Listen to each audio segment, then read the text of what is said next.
कार्यक्रमका प्रमुख अतिथि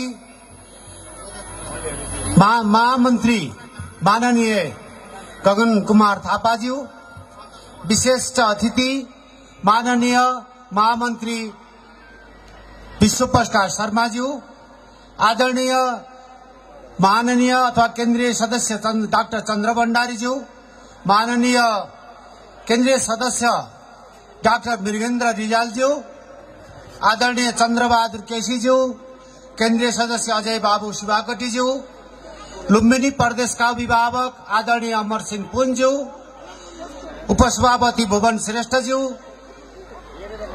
सहमहामन्त्री निमा गिरीज्यू, यस कार्यक्रममा पाल्नुभएका नेपाली कांग्रेस गुल्मीका पूर्व पार्टी सभापतिज्यूहरू, जिल्ला कार्य समितिका पदाधिकारीज्यूहरू, नेपाली कांग्रेस गुल्मीका क्षेत्रीय सभापतिज्यूहरू, महासमिति सदस्यज्यूहरू, जिल्ला कार्य समितिका सदस्य साथीहरू, क्षेत्रीय समितिका महाधिवेशन प्रतिनिधि साथीहरू, क्षेत्रीय समिति, प्रदेश समिति, पालिका समिति, वडा समिति का सम्पूर्ण साथीहरू र यस कार्यक्रममा पाल्नुभएका क्षेत्रीय भातृ संगठनका केन्द्रीय, जिल्ला स्तर र क्षेत्रीय स्तरका सम्पूर्ण सहकर्मी सहयोद्धा साथीहरू र पत्रकार मित्रहरू, यस कार्यक्रमलाई व्यवस्थित बनाउन खटिनुभएका सुरक्षाकर्मी मित्रहरू र आफ्नो सम्पूर्ण व्यस्ततालाई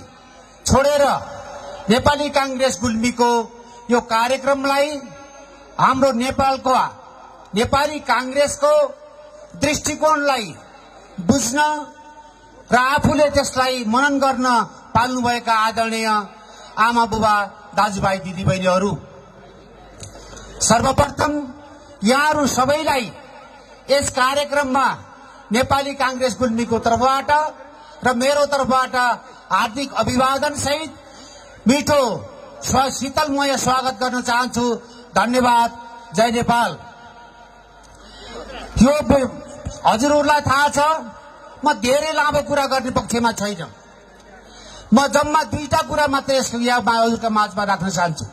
खास गरी नेपाली कांग्रेस र नेकपा एमालेको नेतृत्वमा जुन संयुक्त सरकार गठबन्धन सरकार छ, त्यो गठन हुने बेलामा आम नेपाली नागरिकको एउटा मात्रै अपेक्षा थियो कि अबको सरकार स्थिर हुन्छ, नेपाली नागरिकहरूका जनजीविकाका मुद्दाहरू सम्बोधन हुन्छ र आगामी दिनमा देशमा फैलिएको राजनीतिक निराशालाई यसले चिर्न सक्छ भन्ने कौतूहलता सम्पूर्ण नेपालीमा थियो। त्यसमा पनि खास गरिकन नेपाली कांग्रेस ठूलो पार्टी हुँदाहुँदै पनि हामीले नेतृत्व नलिएर नेकपा एमालेको केपी ओलीलाई नेतृत्व प्रदान गरेका थियौं।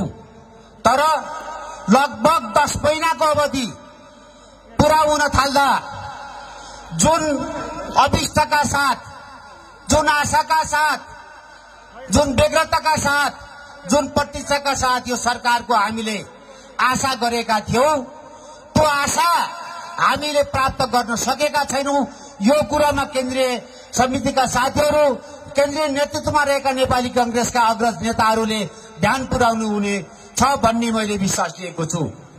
सँगसँगै जबसम्म देशमा तल्लो वर्गको आम नागरिकहरूको जीविकोपार्जनका मुद्दाहरू सम्बोधन हुन सक्दैनन्, ग्रामीण क्षेत्रमा बसोबास गर्ने नागरिकहरूलाई आत्मनिर्भर बनाउने योजनाहरू निर्माण हुन सक्दैनन्, हामीले जतिसुकै ठूल्ठूला कुरा गरे पनि त्यसले नेपालको दिगो विकासलाई अगाडि बढाउन सक्दैन। त्यसकारणले संघीय सरकारमा प्रदेश सरकारका अर्थमन्त्री समेत यहाँ हुनुहुन्छ। म एउटै अनुरोध गर्न चाहन्छु, ठूलो सपना भन्दा पनि आम नागरिकका सम्पूर्ण जीविकोपार्जनका मुद्दाहरूलाई आगामी बजेटमा प्राथमिकता साथ अगाडि बढाउनुहुनेछ भन्ने आशा र अपेक्षा लिँदै सम्पूर्ण गुल्मीवासीको तर्फबाट यहाँहरू केन्द्रीय नेताहरूलाई यही अनुरोध गर्दै मेरो सानो वक्तव्य यही टुङ्गाउँछु। धन्यवाद। जय नेपाल।